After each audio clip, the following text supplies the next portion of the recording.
Bismillahirrahmanirrahim. 3 syarat batalnya puasa secara singkat. Yang pertama, ilmu. Ilmu tentang 2 hal. Ilmu tentang hukumnya dan ilmu tentang waktu berbuka puasa. Jadi, kalau seseorang belum punya ilmunya bahwa makan dan minum itu membatalkan puasa, lalu dia makan dan minum, maka puasanya tidak batal. Misalkan ada orang baru masuk Islam, lalu dia puasa. Dia pikir minum sedikit nggak batal puasa, akhirnya dia minum. Maka karena dia belum tahu, dia mendapatkan udzur tidak batal puasanya. Yang kedua, ilmu tentang waktu. Nah, di sini ada 2 keadaan. Ada 2 keadaan. Keadaan yang pertama, kita masih dalam kondisi ragu. Kita masih dalam kondisi ragu. Apakah waktu berbuka puasa sudah masuk atau belum? Masih dalam kondisi ragu. Lalu kita makan dan minum. Dalam keadaan masih ragu, waktu buka puasa sudah masuk atau belum?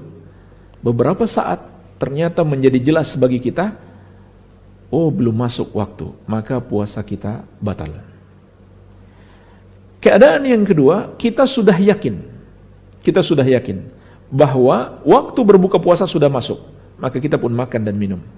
Kita makan dan minum, ternyata beberapa saat kemudian kita pun tahu ternyata belum masuk waktu berbuka, maka puasa kita tidak batal. Karena ada pernah kejadian seperti ini di masa Nabi SAW, yaitu para sahabat mengira, bahkan sudah sampai tingkat sangat yakin, sudah masuk waktu berbuka, karena kondisi mendung ketika itu.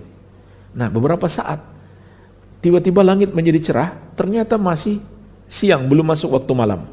Maka mereka meneruskan puasanya sampai berbuka, dan mereka tidak mengqadha puasa tersebut. Baik, ini yang pertama, memiliki ilmu. Yang kedua, melakukan puasa itu dalam keadaan ingat, tidak lupa.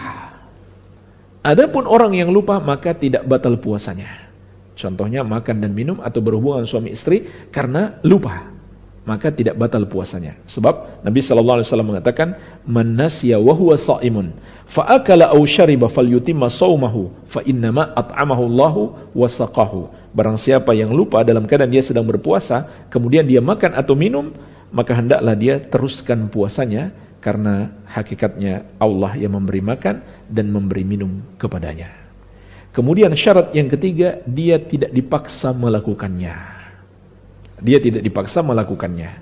Kalau dia dipaksa di bawah ancaman berat misalkan, kemudian akhirnya dia melakukannya, maka dia tidak batal puasa. Ya, sebagai contoh, istri dipaksa oleh suaminya berhubungan badan. Dipaksa, dia nggak mau sebenarnya, maka tidak batal puasa istrinya. Puasa istrinya tidak batal. Yang batal hanyalah suaminya. Namun bukan berarti dia tidak menolak, harus dia menolak dulu. Kalau akhirnya dia tidak berdaya, dipaksa oleh suaminya, maka puasanya tidaklah batal. Iya. Inilah jemaah sekalian yang bisa saya sampaikan, semoga bermanfaat. Wabillahi taufik.